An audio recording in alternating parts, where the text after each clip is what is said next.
I want to welcome you to the Brown Bag presentation today with Dr. Carolyn Connor, and thank you all for being here. Let's see, I'm going to forward. I just want to remind you all that OLLI is a membership-based organization, and if you're not an OLLI member, we would love to have you join us. It's $35 a year, and we're not quite halfway through our year, but our membership is not quite what it was last year at this time. So we're looking for people. If you have forgotten to renew, we'd love to have you join or renew today. So there's a little bit of information about OLLI there. And then we have lots of classes still coming up yet this fall, and that's what the catalog looks like, and a link to how to get signed up for classes. Today's presentation is made possible by the Friends of OLLI. So if anybody who donates any money at all, whether it's $1 or $5 or $5,000, that's a person we consider a friend of OLLI, and we those donations help us to offer these free brown bag presentations to everybody in the community. And so we'd like to thank our donors for making this presentation possible. We also offer every Friday another way to stay connected with OLLI. Another free experience is with Tracy Barnes-Priestley every Friday at 10 a.m. We have Let's Connect, and it's a new topic every week, and it's a nice discussion and a way to stay connected. And lastly, here is our membership, I'm sorry, not our membership, the way to get a hold of us. The best way to get a hold of OLLI right now is through email. We do accept phone calls, but we don't, the phone calls go right into an email, the voicemail goes right to email, so it's hard to get somebody on the phone. And if you've had any experience with that, I would encourage you to send an email to OLLI as the best way to get a hold of somebody as quickly as possible. I think that's everything I have. Oh, if you want to ask questions, you can put the questions in the chat, and or you can raise your hand following the presentation, and we can take some questions at the end of the presentation. I'm going to go ahead and turn it over to Jane to introduce our presenter today. So thank you all for being here. And the other thing I'd like to add is, if you want to look, we now have an archive of our prior presentations, not all of them, but we're getting there, on the OLLI website. How do they access that exactly, Kim? The best way to get that is to go to the brown bag page on the OLLI website, and there's a link to the archives. Fabulous. So we're getting them online finally, because we had to add closed captioning, and that has been tedious and time consuming, but we're getting there. So we can thank Grace for that, I think. Is that correct? Yeah. Okay. It is my privilege to introduce Carolyn Connor. She's been a family physician for over 28 years and has been a migraine specialist for most of that time. Her passion for migraine education stems from her own difficult journey within the last 22 years with this complicated disease. And today she's going to talk about comorbidities that are associated with migraine, and we'll turn it over to Caroline. She does a great job. Thank you, Caroline. Hi, everybody. Everybody can hear me. Yes, migraine is my passion. It's been my passion in medicine forever. And I am here to explain things that are actually just not known as well about migraine. And so this is a little off the cuff. And, you know, I talk to residents, and I talk to high school students, and I talk to pre-med students. And so I'm hoping that everything I have here today, everybody can understand, but I would like the feedback, because this is a work in progress. And let me know if there's anything you really didn't understand in this lecture, because there's going to be a little bit of complexity to it. Okay, so I can share my screen? Yes. Got it. Okay, so we are talking about the comorbidities in migraine. I do want to have a disclaimer that I'm really here to only share knowledge of associations. I'm not really here to give medical advice. All the medical advice should go through your physicians. So these are the things that we're going to talk about today. We're going to learn about the definition of migraine, and we're going to explore the types. we're going to do anatomy and pathophysiology. And so hopefully I made it clear enough so that you can understand how these things work. We're going to talk about the migraine stages, the extreme disability that is associated with migraine. And then we're going to get right down into the comorbidity, but I have to start with all this other information in order for you to understand where this comorbidity comes from. It's specifically with psychiatric disease, but also other comorbidities. And then we're going to briefly discuss old and new treatments and how that relates to the comorbidities. So sort of the lay definition of migraine, it's a recurring headache of moderate to severe intensity triggered by migraine-specific factors like stress, sleep changes, foods, weather changes, smoke, hunger, fatigue, hormones, dehydration. Many things can trigger a migraine, at least what we understand. But in reality, what a doctor thinks about is that it's a common multifactorial, disabling, recurrent, hereditary, neurovascular headache disorder. So it has many different aspects. The first thing we have to do is explain what are the definitions of migraines. And migraine is divided into two major groups. Migraine without order, which is 75 to 80% of all people. That's divided into episodic migraine, which is headaches less than 15 days a month, and chronic migraine, which is headaches greater than 15 days a month. And then the other category is migraine with aura, and I'm going to explain that in a second, which is only 15 to 20% of all migraineurs. And many have both. So what is the criteria for migraine without aura? And what I did with a lot of my slides is I kind of highlighted things I want you to focus on. So a migraine without aura is a headache. It definitely lasts anywhere from 4 to 72 hours untreated. You need at least two of the following. Usually it's one-sided. That's what unilateral means, but it can be both-sided, but usually one-sided. It's pulsating. The pain is moderate to severe.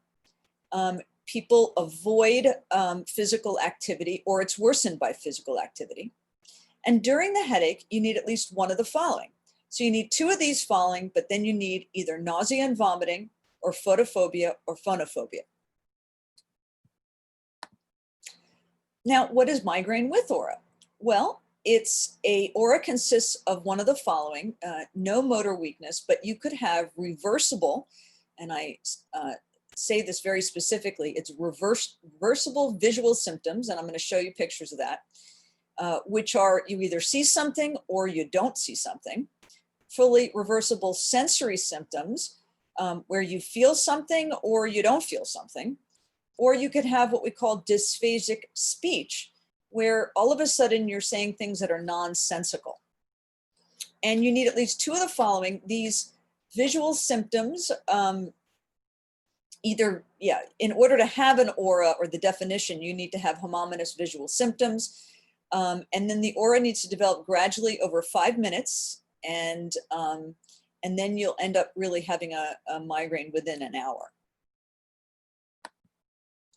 This is called homogeneous hemianapsia, and where you can see that you have a visual field right in the middle, but on the sides, you actually have lost your visual fields, and that's exactly what people see. This is called a scotoma, where you actually have no vision in the middle of your visual field. It is blanked out. That could be pretty scary. So those were negative auras. This is a positive aura where you actually see a scotoma. It's called scintillating scotoma, where you actually see these wavy lines. And people see them in all kinds of different ways, but that's a picture of it. So in order to understand the comorbidities associated with migraines, or the different symptoms associated with migraines, you have to understand the anatomy of the brain a little bit. So this is the frontal lobe, usually associated with our cognition and voluntary movement. There's the limbic lobe, which is associated with emotions. The parietal lobe, which is associated with temperature and taste and touch. the occipital lobe, which is associated with vision, and then the brain stem, which is associated with breathing and consciousness. The cerebellum back here has a lot to do with balance. So these are all the different lobes. So now I'm going to explain how a migraine gets started, okay? So what happens is, and we're going to go through this little anatomy. So this is your scalp, this is hair, this is the called the periosteum, and it's right on top of the bone of your scalp. And then underneath that is a periosteal layer and a meningeal layer that make up the dura mater. Then you have the arachnoid layer and the pia mater, and between that are blood vessels. You have arteries and veins. And what happens is let's see what my next picture is. So this is the dura, the scalp, and this is a blown up portion of this. And here's an artery and here's a vein. And what you see here are nerves connected to these vessels. And what happens in a migraine is you are susceptible, you get a trigger, whether the trigger is you didn't sleep well, you just drank a bottle of red wine, you're dehydrated, etc., etc. These nerves right here excite this artery. And then there is something called neurovascular release of peptides, which are just proteins that send signals down into the base of the brain called the trigeminal ganglion. And that trigeminal ganglion has 3 different areas that it functions to. So you've got your ophthalmic branch, which goes to the eye, and that's why people get eye pain during a migraine. The second branch, the maxillary branch, goes to the face, and that's why people can get facial pain. They can get swelling in their sinuses. They can get nasal discharge. And the third branch goes to the mandible. That's why a lot of people get jaw pain. Sometimes they think it's temporomandibular joint. And there's another, this is a little less known. There is more branches that go to the upper part of the spinal cord. And that's why a lot of people get neck pain. So you can see that there's multiple different branches. So what I'm trying to explain here is that migraine is a balance of excitatory neurons and inhibitory neurons. And the neurotransmitters that are involved is norepinephrine, dopamine, and glutamate.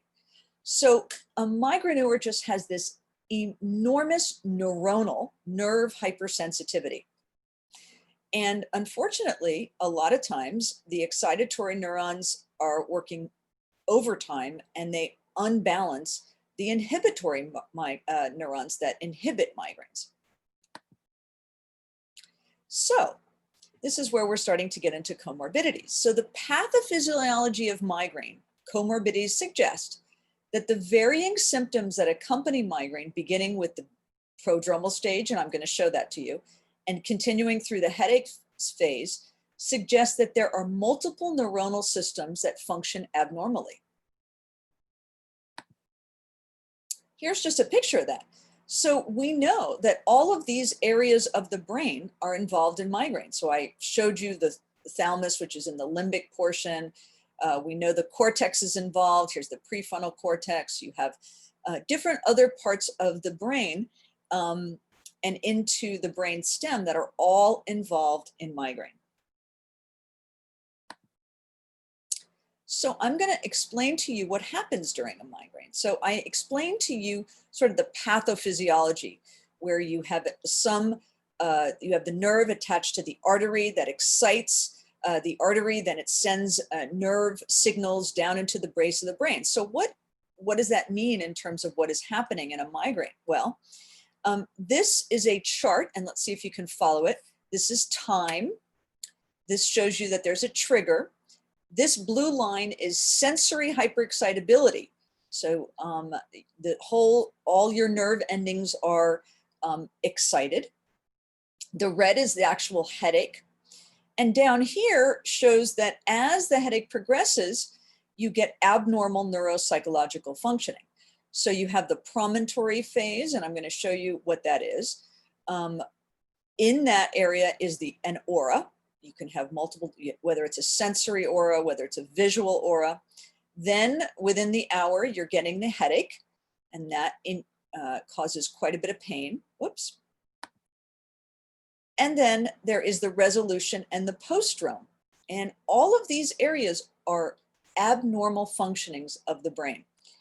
And it also means that during this postdrome that you're more vulnerable to get another headache. There are actually people who do MRIs and MRAs and all kinds of radiological visual machines that look at what's going on to the brain during a migraine. And in this chart, you can see that during the prodrome, where you can get neck pain, mood changes, light sensitivity, there are these parts of the brain, whether it's the cortex or down toward the base of the brain. And then during the nausea phase, which is at the beginning of the, before the headache comes, have other parts of the brain. And so basically this is just showing you that there's so many aspects of the brain that are involved in headache, that it's not just one area. And that's extremely important when it comes to this concept of comorbidities. So you'll have visual changes, numbness and tingling, language dysfunction, cognition dysfunction. Cutaneous allodynia down here during the headache just means that just touching somebody, or if they're brushing their hair during a headache, that's extremely painful, and that's not something that should be painful. So in the prodrome, I just wanted to show you the different aspects of a prodrome. People can feel, and again, this can be anywhere from a day to a couple hours before the headache. They can have a feeling of well-being. They can be more talkative. They can have a surge of energy. They might be hungry. They might not want to eat because they're nauseated. They might yawn. They have photophobia, means difficulty looking at anything that is bright outside. It's also phonophobia, which is you don't want to hear lots of loud noises. You could be drowsy. You can feel depressed, irritable, restless. You can get neck pain, nausea. All of these things happen in a prodrome. And so even here, it shows that there are multiple aspects of the brain that are affected. It's not just the cortex, which has to do with our cognition, but it has to do with our emotions, which is a part of the limbic system. Obviously part of the occipital part of the brain, which has to do with aura and whether you see something or not see something. So as you can see here, this is a very complex disease. And during the aura phase, which can occur anywhere from 5 to 20 minutes, it's usually an hour. Again, the visual is the most common aura, but you can have tingling and clumsiness and speech disorders. And during the headache, which can last anywhere from 4 to 72 hours, you can have throbbing, nausea. Many people vomit. You have aversion to light, sound, and smells. Everything gets worse with movement. And in the late resolution, sometimes people vomit and their headaches go away, or they have a sudden emotionally intense experience. It's very strange. And in the postdrome, you just have this migraine hangover where you're fatigued and irritable. I want to bring up chronic migraine because you're going to see here why that's important. But chronic migraine means you're having headaches greater than 15 days per month for 3 months. And most of these headaches have to have a migraine definition, but it's greater than 15 days per month. And a lot of the people that I saw actually had headaches almost every day. So I want you to look at this chart, okay? So somebody who has episodic migraine, so maybe once a month or once every 6 months, what happens to them is they get a headache, and this down here is normal neurological function, and here's abnormal neurological function. And somebody who gets an episodic headache has a normal function and then goes to severe impairment and then gets right back to normal. But unfortunately, what happens as people transition from episodic to chronic migraine is that you can see here, their normal neurological function never gets back to normal. I mean, they never get back to normal neurological function. And they begin to have things like sleep disorders and GI complaints, irritable bowel, constipation, diarrhea. They can have muscle pain. People might have things like fibromyalgia, where they have multiple areas of the body that just hurt. And they can have depression or anxiety. And so what we know as a migraine goes from episodic to chronic, all these comorbidities start to increase. And that's why the World Health Organization in 2016 called migraine, specifically chronic migraine, as the second leading cause of global disability. It used to be the sixth, but it is now the second leading cause of global disability. And a lot of that has to do with all the comorbid diseases.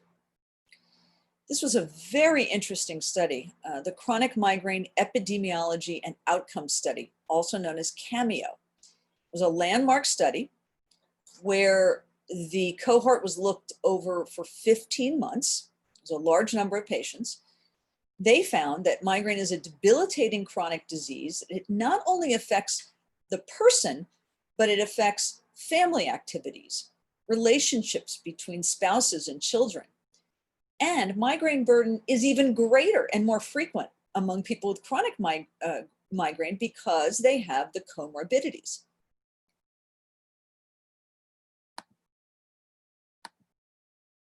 So what is comorbidity?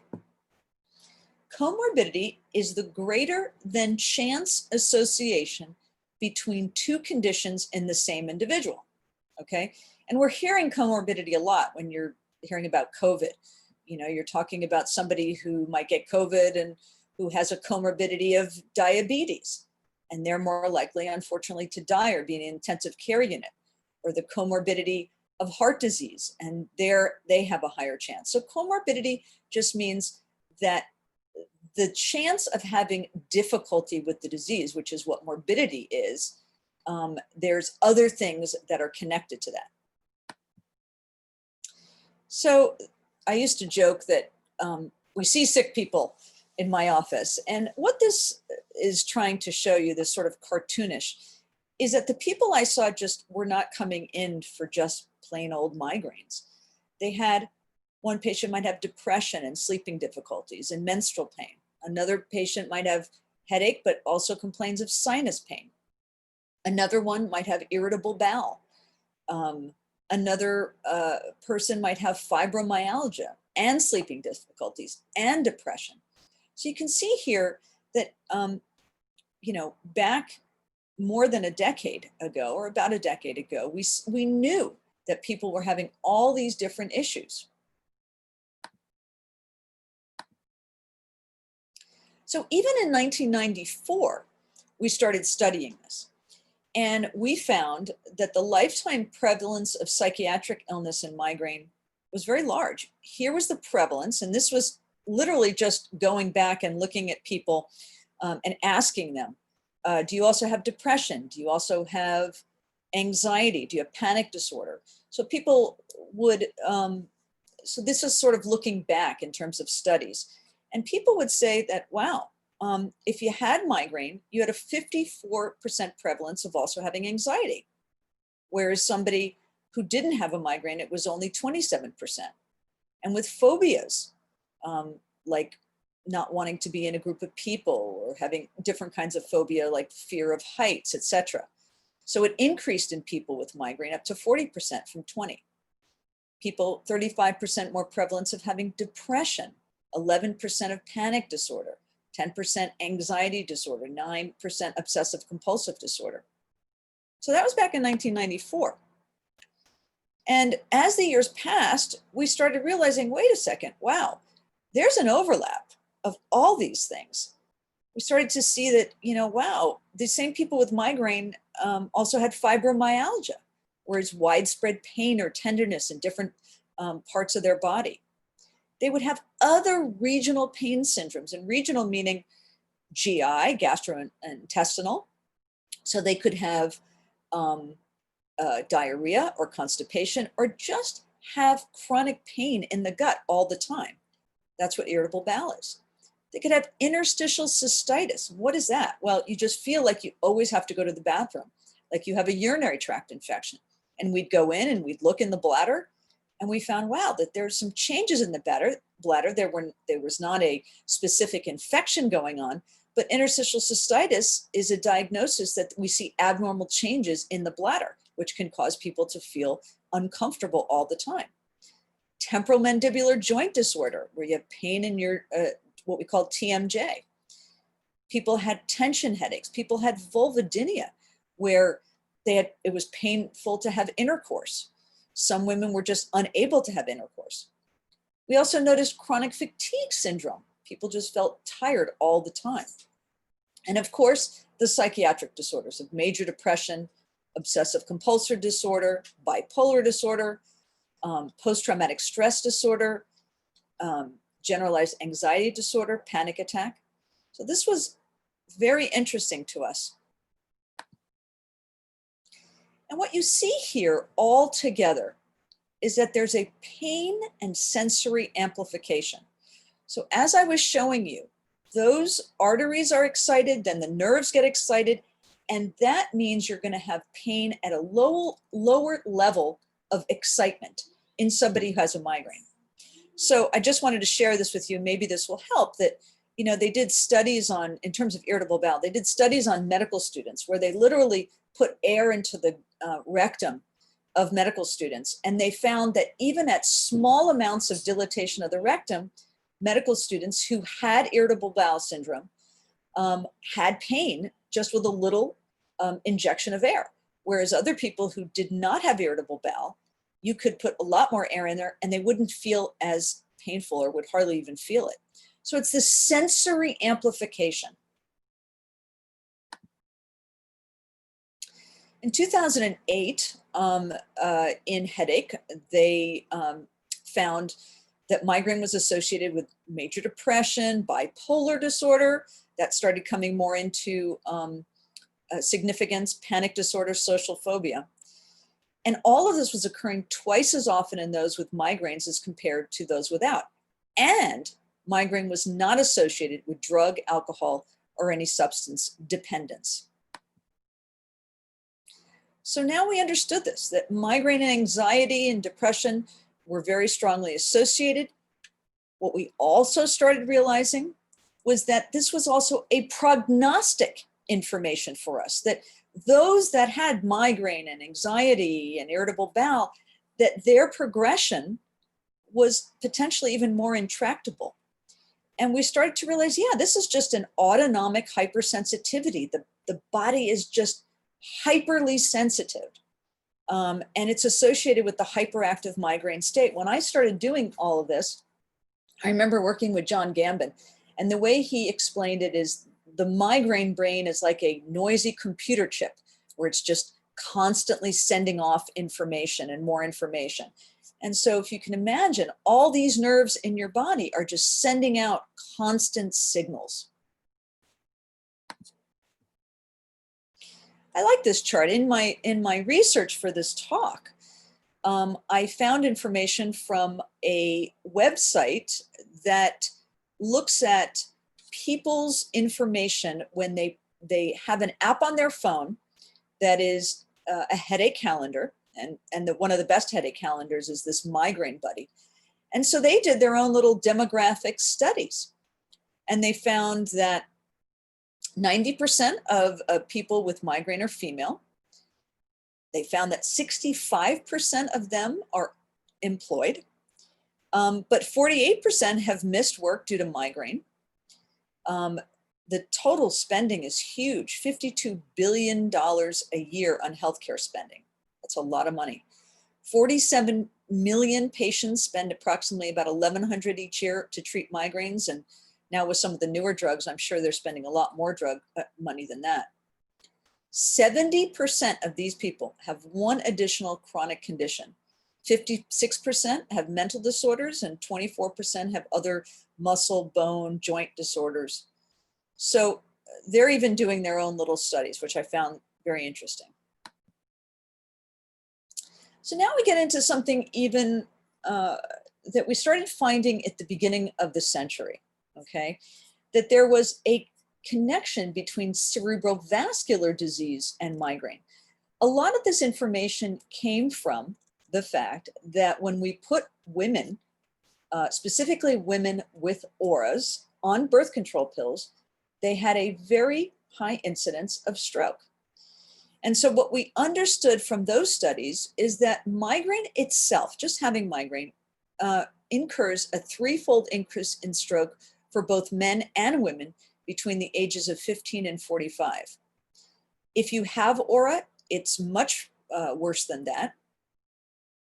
And one of the most important informations that we found from this is that in the 20th century, we were using triptans, and triptans were the only abortive medication we had to treat migraines other than Advils and naproxen.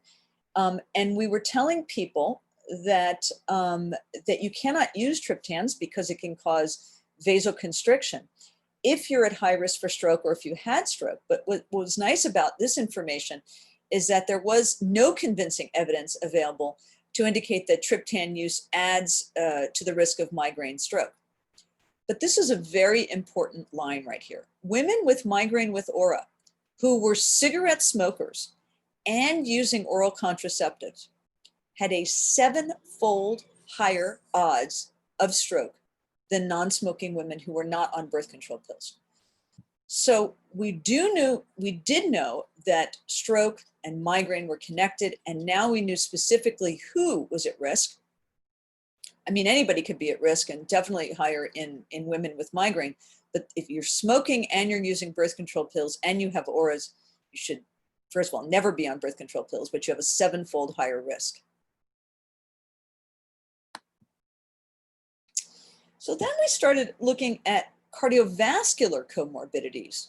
So it wasn't only depression and anxiety and irritable bowel and sleep disorders and chronic pain.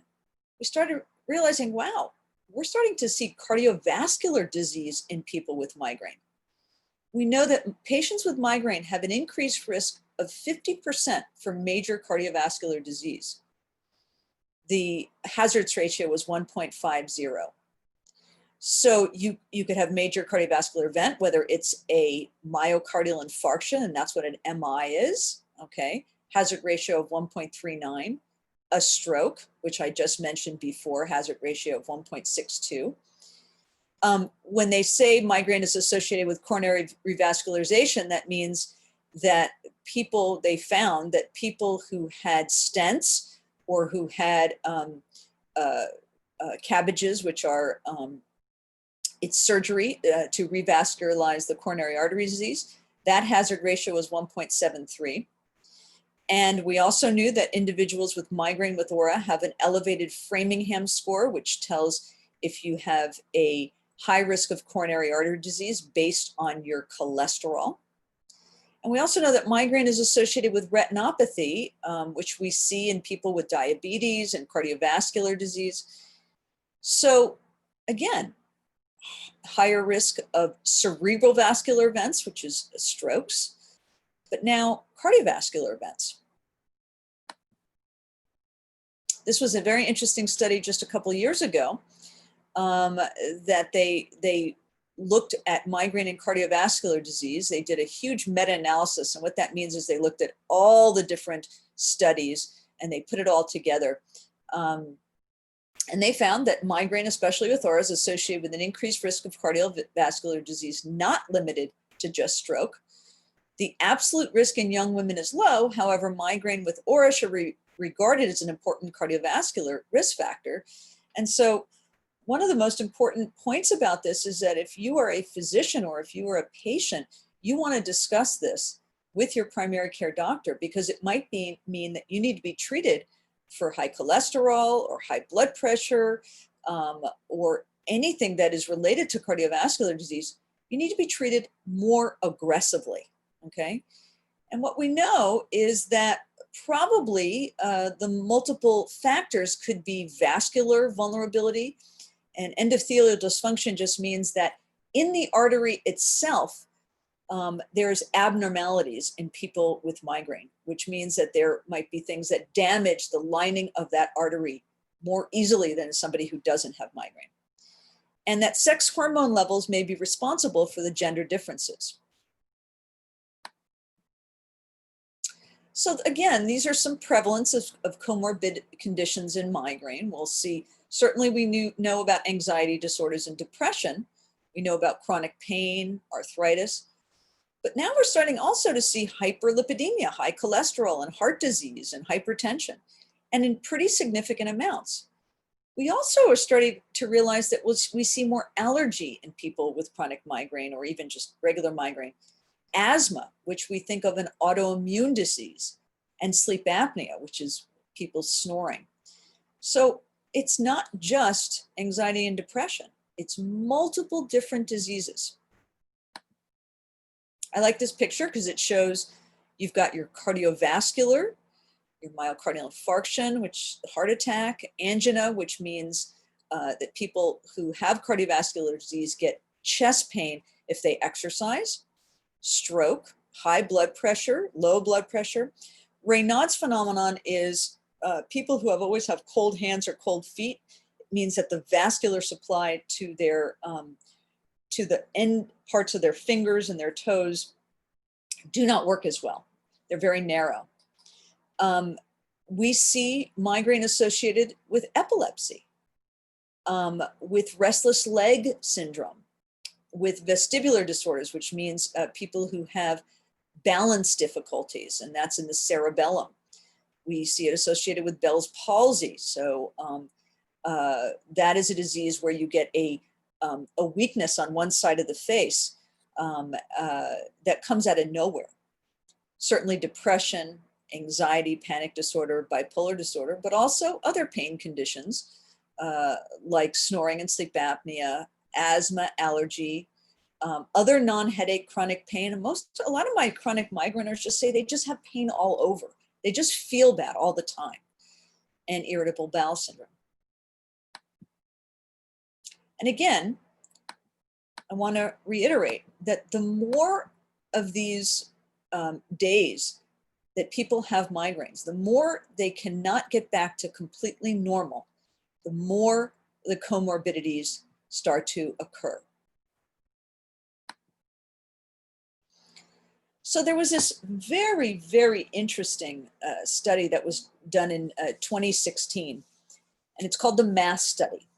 And this is the Migraine in America Symptoms and Treatment Study, and it enrolled an enormous amount of people, 90,000 people, starting in 2016. And you have to know that in medical trials, the more people that you involve in a study, the more likely you're going to get more accurate information, because then it's not just by chance.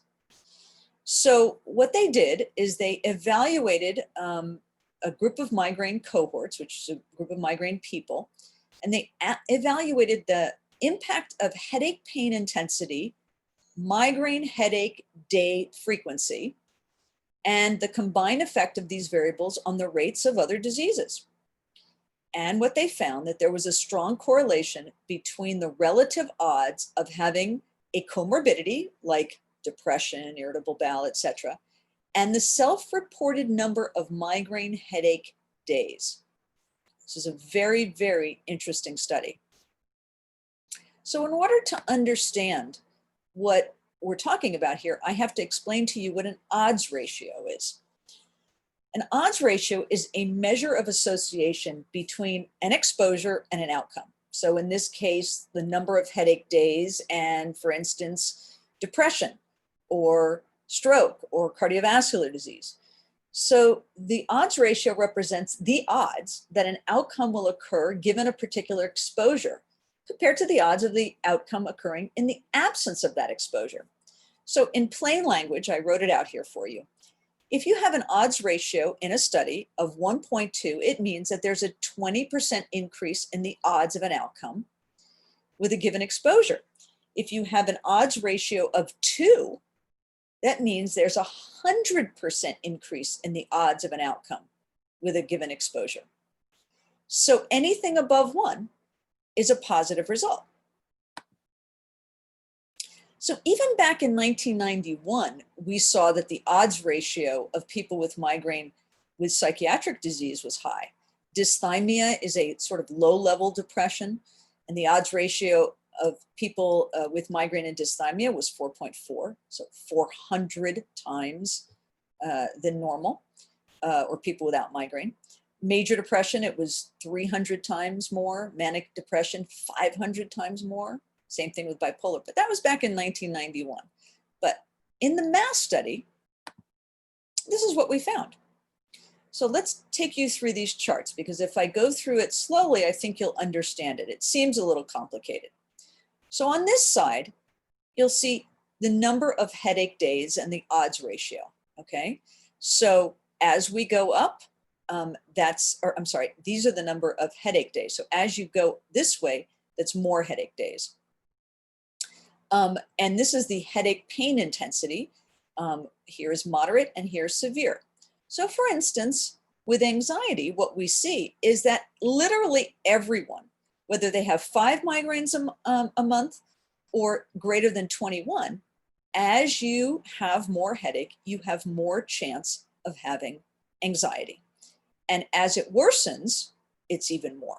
Okay, so you can see here that the odds ratio, this is all above 1. The odds ratio is 2 for severe anxiety. So that's 200 times risk of having anxiety. You see the same with depression. Okay, everything is above 1, right? So whether you have 5 migraines a month or 21, and as you have more headaches, you have more risk of depression as you go up in migraine days. And the worse it is, the more depression you're going to have.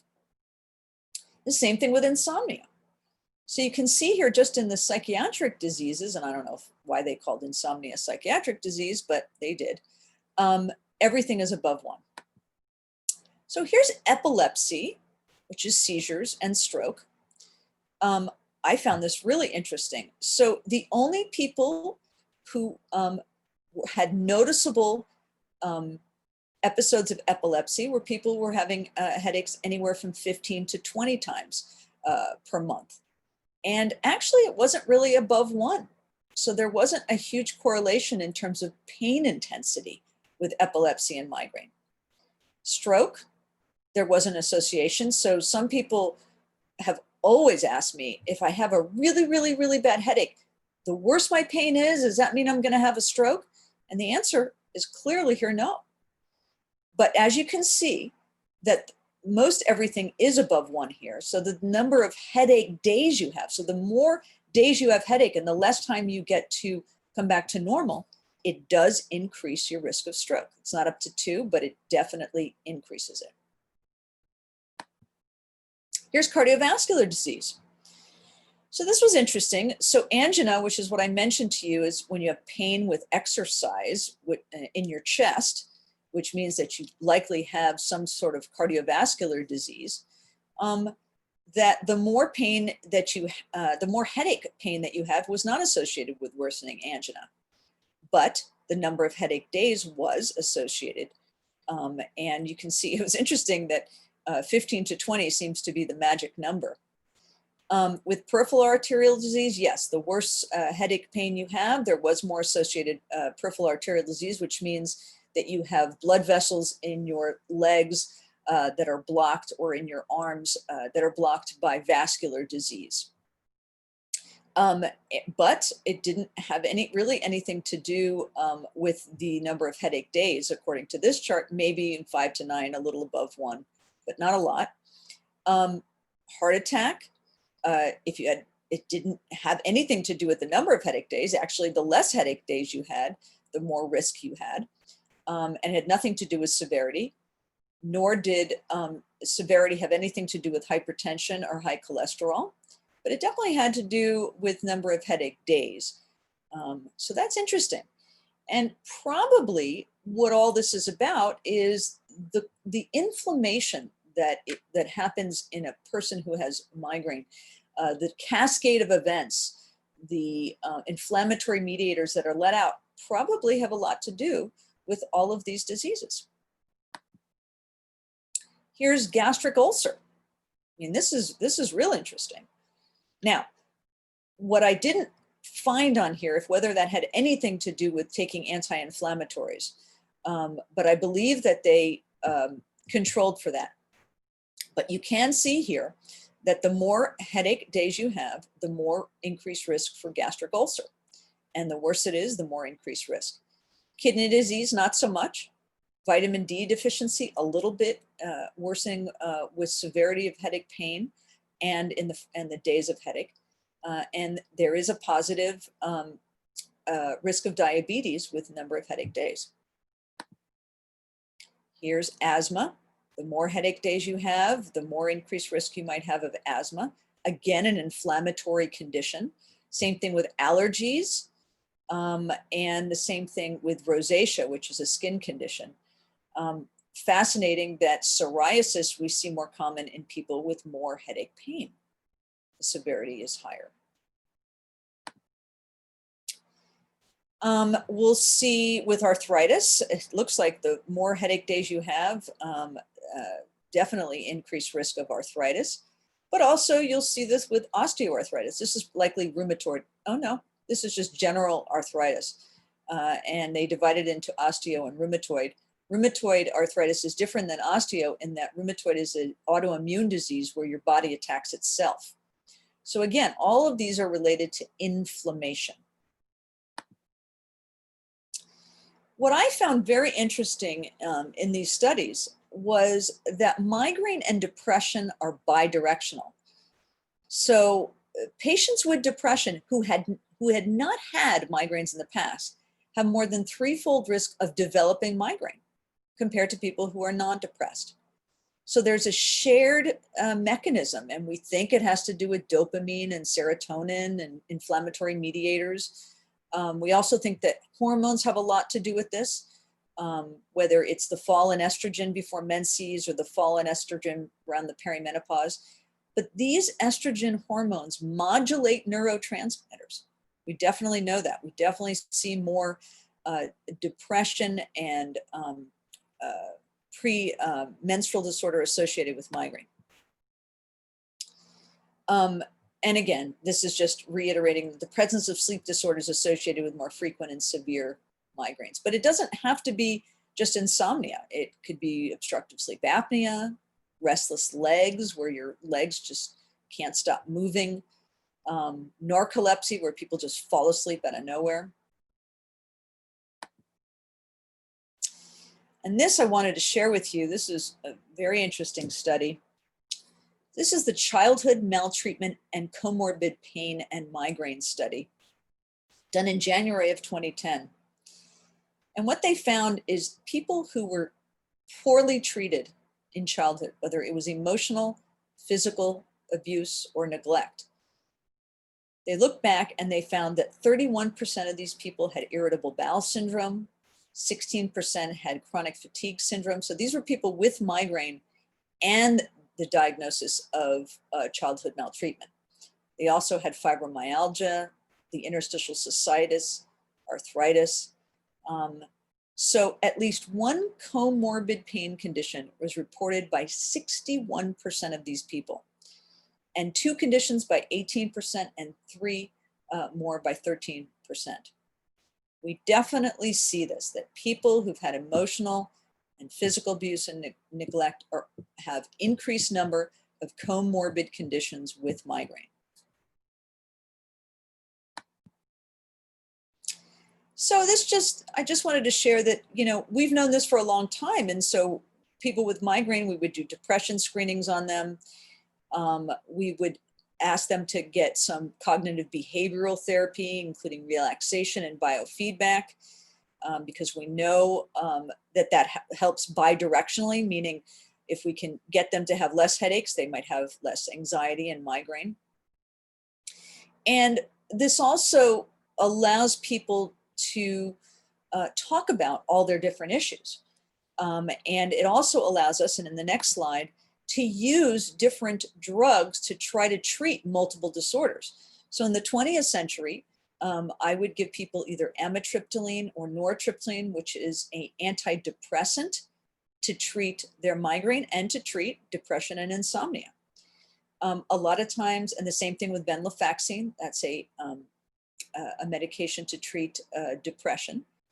But also we were using beta blockers, which is a blood pressure medication to treat migraine and to treat high blood pressure or ischemic heart disease.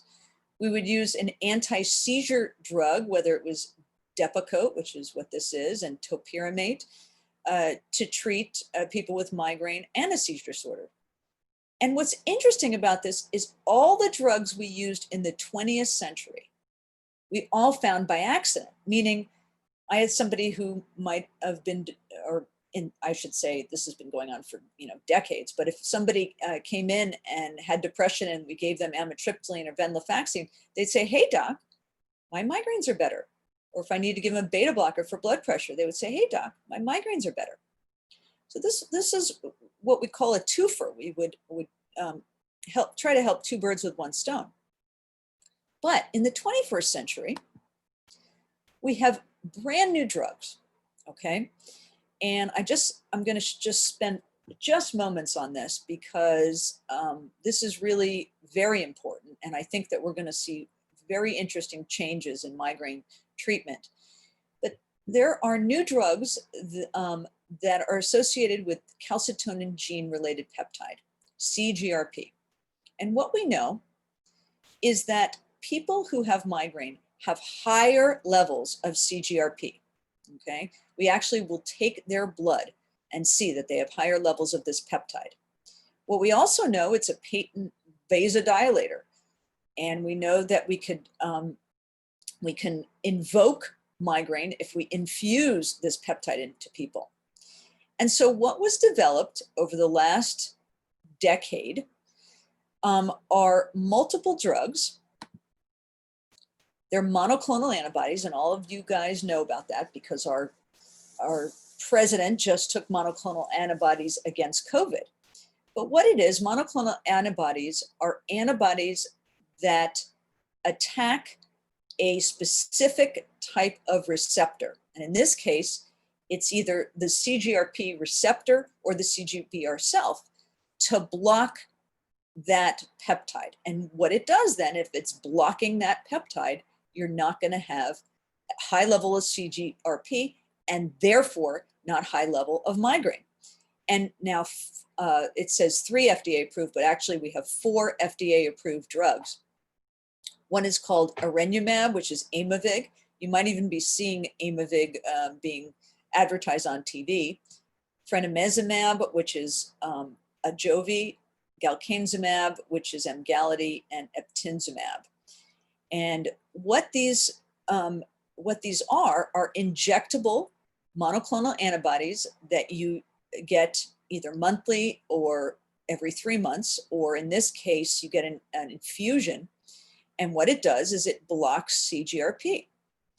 And so if what we're seeing here, the situation before monoclonals and the situation after, so that before CGRP, we had numerous adverse events from all those drugs that we were using for migraine preventive.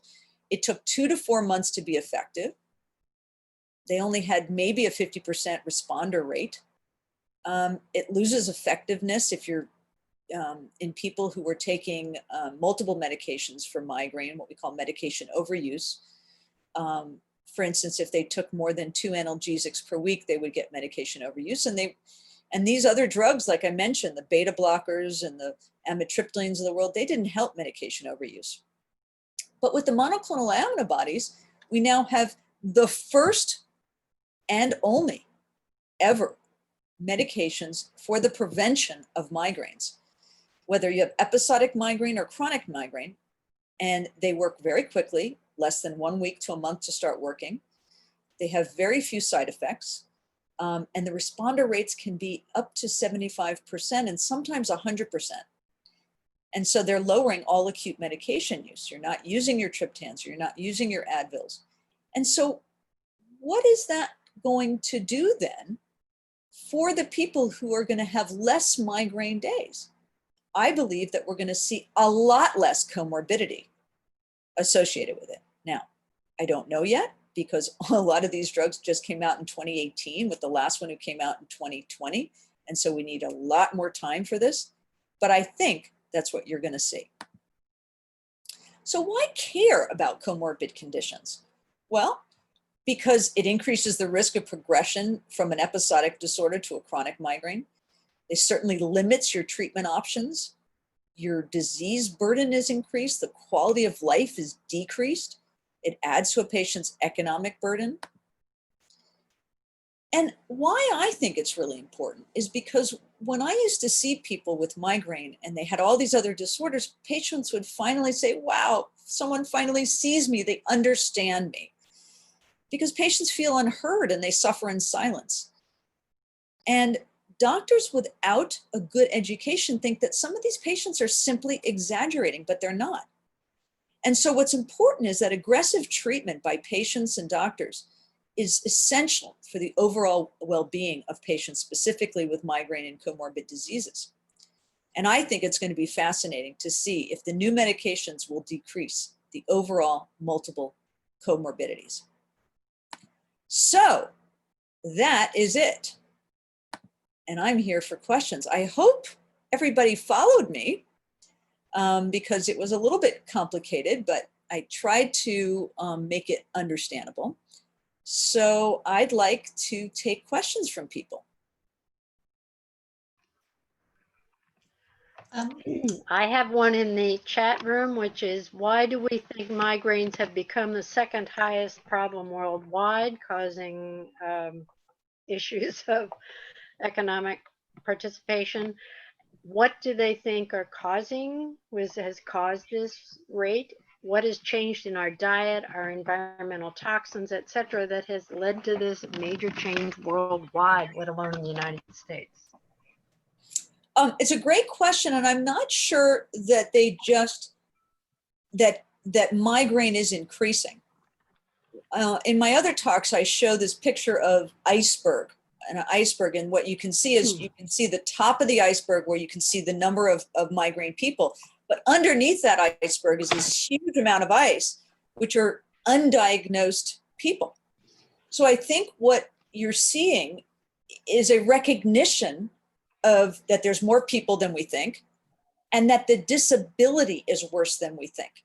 I mean, you have to understand that, you know, when I probably started medical school, you know, most people with migraines were thought just to be sort of crazy, and they had all these other problems. And, you know, I mean, but now we understand how disabling disease it is and how real it is. And so I think that's where the World Health Organization came up with it being the second most disabling disease in the world, especially chronic migraine. Now, are worsening toxins in the environment having much to do with it? I think probably yes. I can tell you that I was talking to a lot of my migraine colleagues, the people who treat people with migraine, and during the smoke in our environment, the level of migraines went up dramatically for people. So, and God knows what we were breathing in terms of burnt homes and plastics, etc. But anyway, I hope I answered that question. Certainly, I think a cleaner diet, we know that cleaner diets can help people with migraines. So I think that less toxic exposure that way. I mean, I think less toxic exposure in general will decrease the rate of migraines. Maureen, do you have a question? I sort of do. I'm just wondering, you know, I don't really know that I have migraines. They're always one-sided. None of the doctors have been able to figure it out. They just started coming on recently. If you don't have any of those other symptoms that you mentioned, would there be another, like triptan stuff? Sumatriptan doesn't do anything for me. The only thing that works is caffeine. But it is one-sided. So it's just like, what else could, you know, are there other people who just don't have all these other things and it still is an actual migraine, and where sumatriptan doesn't work? Or nobody seems to be able to answer it. The doctors don't know. I see a neurologist even doesn't know. What you need to do is go to a headache clinic. So you need to go down south to either UCSF or Stanford. There is an enormous amount. I mean, I showed you just migraine in terms of the International Headache Society's classification. There are hundreds of other headaches. So my answer to you is, I think you need to be evaluated by a headache clinic specifically, where that's all they see. Okay. Yeah. Okay. Okay. Yeah, I think mine has to do with pollen, but it seems to trigger it. But that's the only thing I can figure out. Other questions? Yep, there was a question that I shared with you before we got started. Do you think that a multivitamin or B vitamins can be a trigger for a migraine? Mm-mm. No, I think we know that vitamin B2 specifically helps migraines. So the answer is no. And if the multivitamin has magnesium in it, that helps migraines. So I don't think that it's triggered by multivitamins or B vitamins. No, the opposite. Okay, if you suffered migraines as a child through, say, age 40, but not much since menopause, are your comorbid levels still high if you have other inflammatory issues or some of the issues? It's a great question. That's a wonderful question. I would say that just that migraine might go away in menopause, but the same inflammatory conditions will remain. Will you have as much of them? I don't know. Again, it's bidirectional, as I mentioned to you. So people might have depression or rheumatoid arthritis because you have a genetic presusceptibility for that. So the answer is, it is not clear, but there's no question that I see people with migraine who have less migraine, but still remain with depression and anxiety and irritable bowel through the menopause and into their older years. Okay, another question. Are most doctors up on this? People who have been just living with it may not know to seek new treatments. Yeah, you mean is the question, are doctors up on the comorbidities or are they up on the new treatments? What is the question? New treatments. The answer is no, because I gave this lecture. This is funny you asked me that. I gave the lecture to the Pre-Medical Society at HSU, and one of the doctors was on and she started screaming at me saying, "You need to give us a grand rounds on this. How could you not let us all know?" And I tried when I left my practice at the end of 2018, and I tried to give my migraine patients to some doctors, but they were just so afraid of using the new monoclonal antibodies. I definitely know that the neurologists here do use the new monoclonal antibodies, and even some doctors do. And I'm hoping after March of next year that more doctors will be using them. It has changed many people's lives. The reality is we don't have decades with this drug, so we don't know exactly what might be the major problems. But what's very interesting to me is that I've spent hours and hours with the scientists who helped to develop some of these drugs, and they made them so specific for migraine. They don't, like a lot of the monoclonal antibodies, let's say for psoriasis or for rheumatoid arthritis, decrease your overall immune system. These drugs do not. They do not do that. And that's one of the fears of doctors, is because the only monoclonal antibodies that have come out are ones that decrease the overall immune system. So they're afraid of using it with people because people can get cancers and everything else. But that is not what goes on in this particular monoclonal antibody. It's really sort of a revolution in treatment, honestly. I hope I answered. Hope so too. The next question that I have is, what is the association, if any, between migraine and modernity, that is diet and lifestyle? Well, I thought I had mentioned that before, that there's no question that modernity, in terms of processed foods and pollution, are likely to increase the risk of migraines. No question. Absolutely. But, the problem is that we don't have statistics from yonder or years before, because people didn't even know what to call their headaches. You know, I mean, some of the most famous people suffered from migraines, at least we know that, you know, Darwin and, you know, Jefferson and all these people, but a lot of people didn't know what they were. Sorry about that. What is the benefit of nitric oxide? We don't use it to treat. In fact, nitric oxide is an inflammatory mediator that can actually cause migraines. So that's the connection.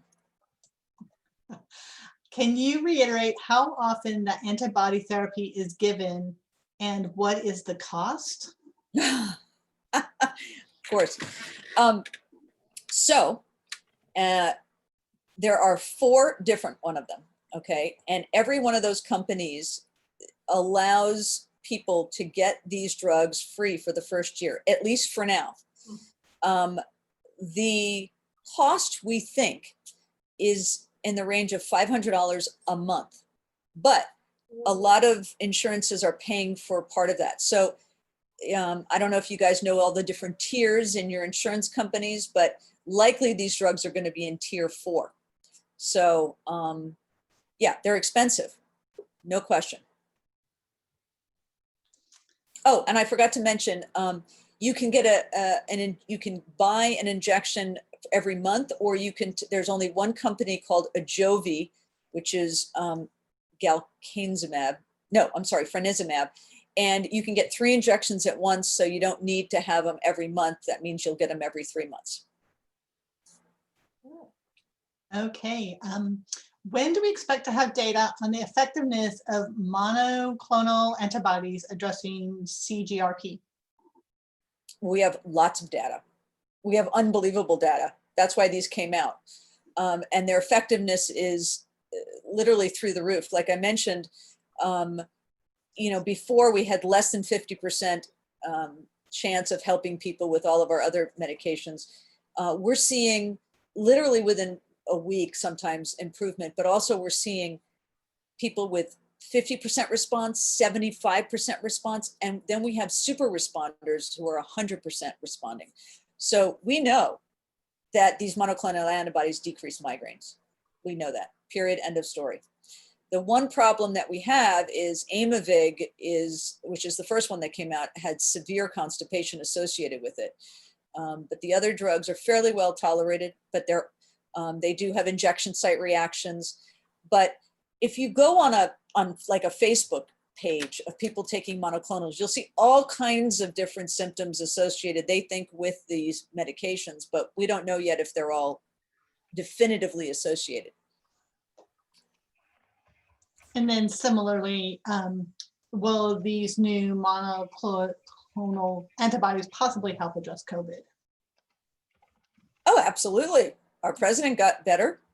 Now the ones for migraine have nothing to do with the ones for COVID. They're a completely different monoclonal antibody.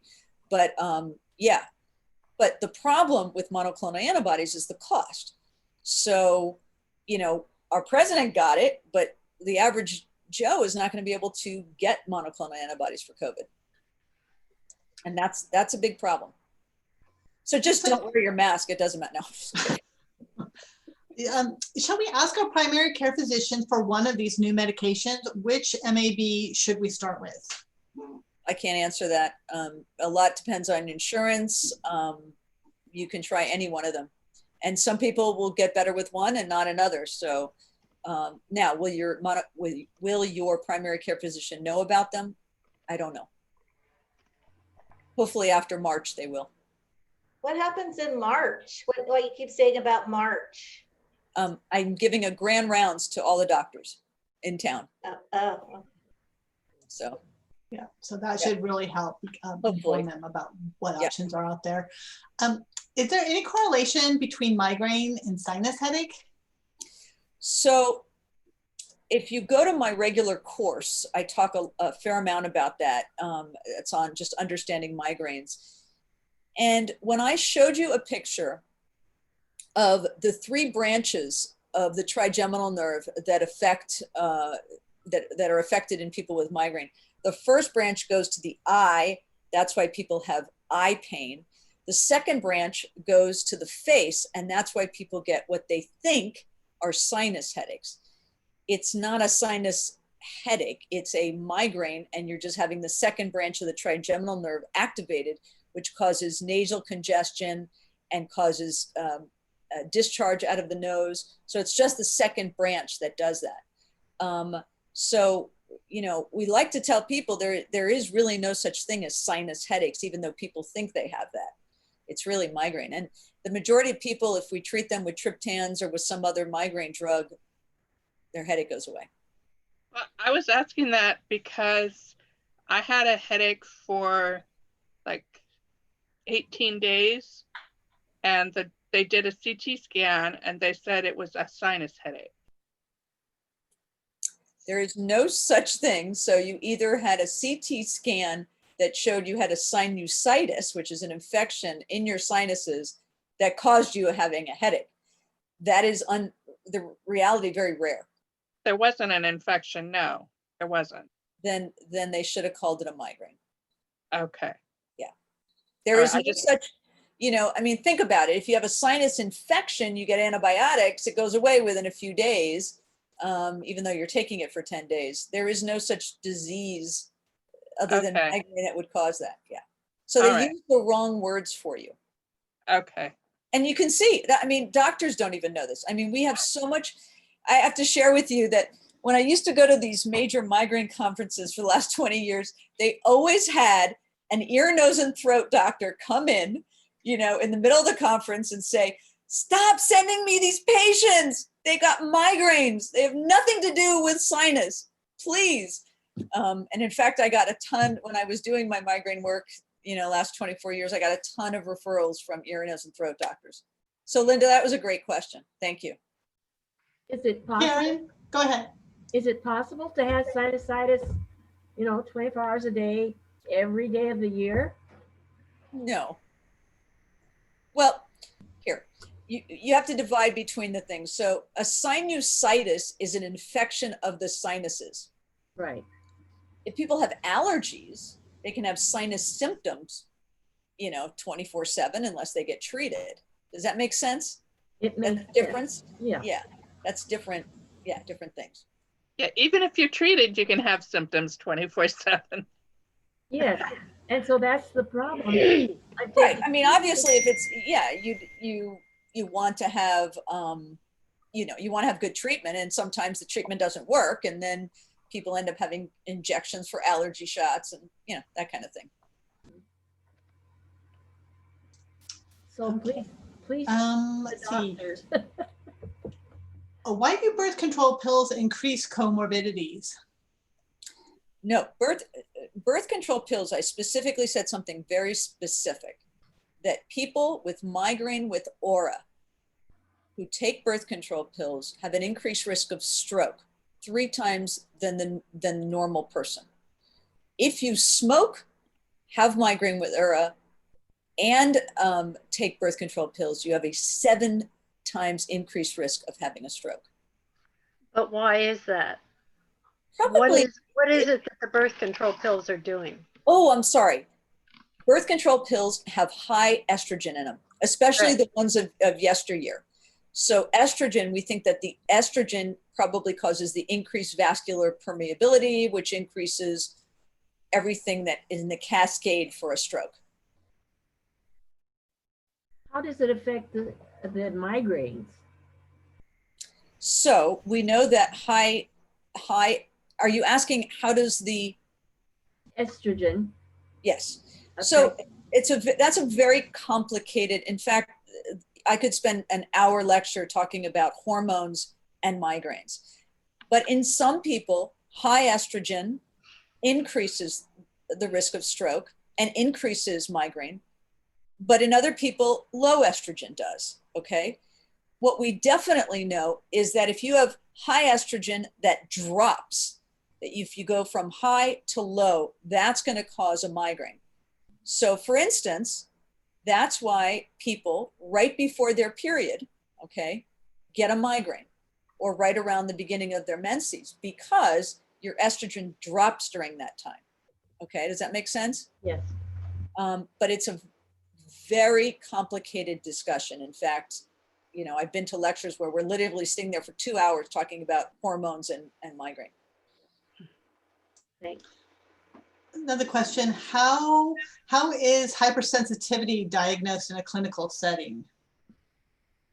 I don't know what that means.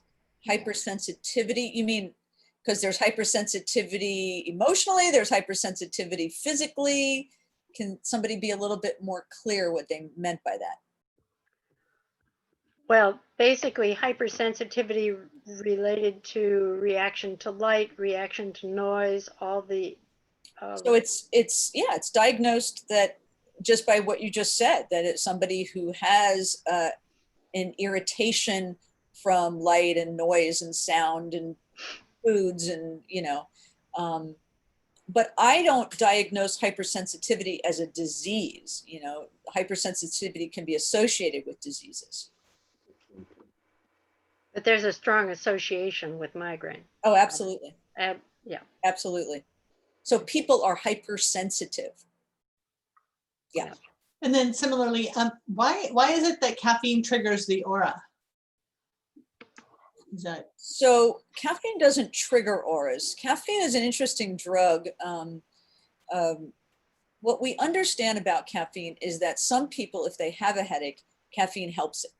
But those are the few and far between who get episodic migraines. If you have chronic headaches and you are, sometimes caffeine can actually irritate and make a headache worse. But with the bottom line with caffeine is that you have to have a change. So if you have caffeine every day and all of a sudden you don't have a caffeine, that's going to trigger a headache. And also we know that you have to be very careful, especially with chronic migraines, to only have about 6 ounces per day on a regular basis. But hope that answers the question. I asked it because I went down to Costco and had a mocha freeze one day. And promptly thereafter, I had an aura for about half an hour. Well, what happened is that high amount of caffeine and sugar, by the way, sugar has a lot to do with that, triggered a migraine. But I didn't have a headache. Right. I just had the aura. You can have an aura, which is still a migraine. It's just you didn't get the headache phase of it. You were lucky. You were lucky. Right. Are there I had any one other this morning, I questions? couldn't do it. Anybody else have questions? Dana? Yeah, hi. I'm wondering if there's what you know about education in emergency departments on migraine disease and treatments. Specifically, when I saw your that there wasn't much correlation between migraine and substance abuse and alcohol dependence, yet when I have had to go to the ER to address something, the first I'm screened for drug seeking. And so I'm wondering what if there's anything you're hearing about education with emergency departments and frontline, you know, So those Dana, kind of. that's a fantastic question. Fantastic. So in the early years of the 20s, or I should say, in the last 30 years, okay, a lot of times emergency room physicians, I should probably say more than that, 40 years, have the only thing that they knew to treat migraineurs with when they were having an emergency situation was opioids, okay? Right. And so or let me take that back too, it could happen in a different scenario. Somebody who just had a migraine and needed help would go into the emergency room, they would be treated with opioids, and then every time they had a headache, they thought, oh, I need to go back and get those same opioids. So that's actually how we addicted a number of people. In fact, I had to beg, plead, and borrow that one of my partners would stop giving opioids to migraineurs that were coming into our office, because literally they were addicting them, okay?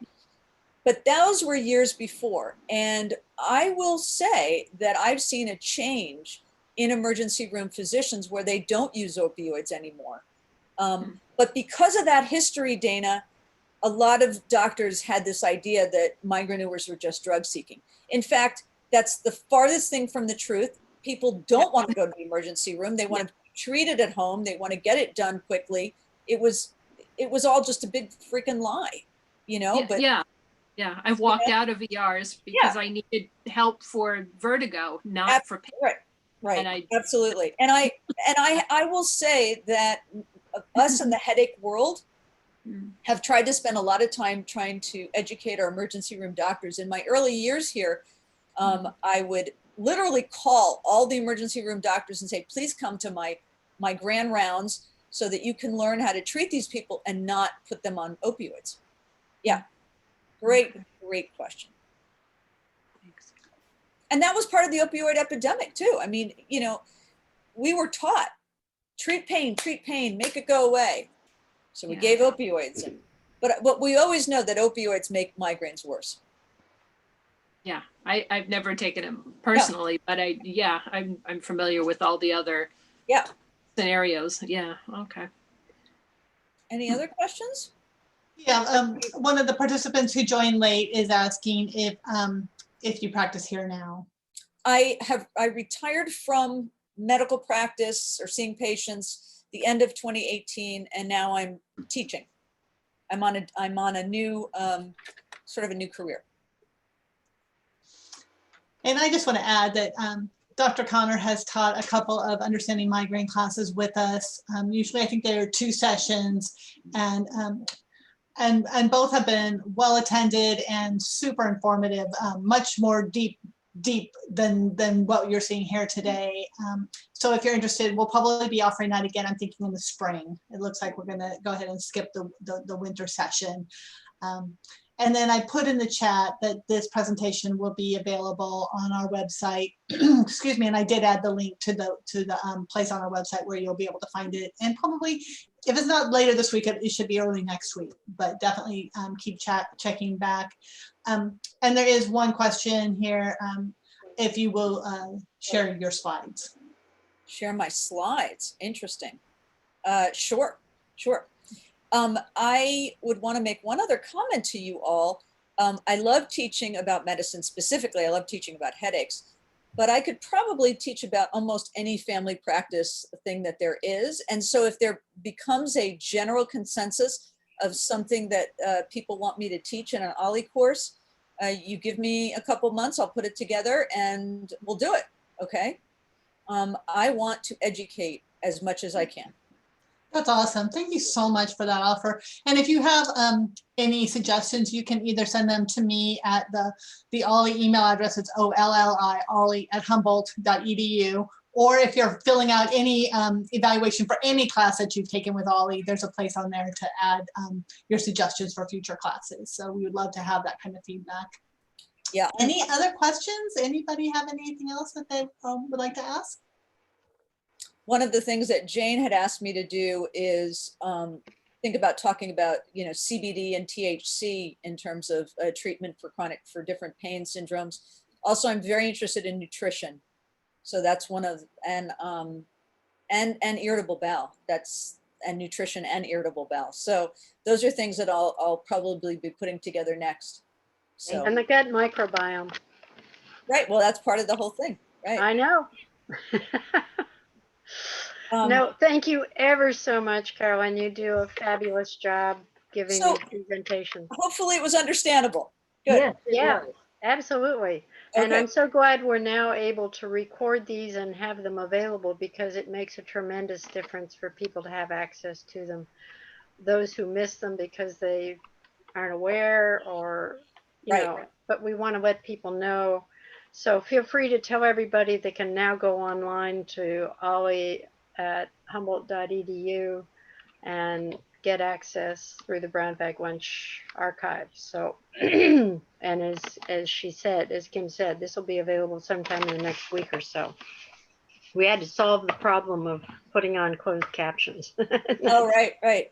Listen, thank you all for coming. Thank you. I really appreciate it. Well, thank you. Excellent. Thank you.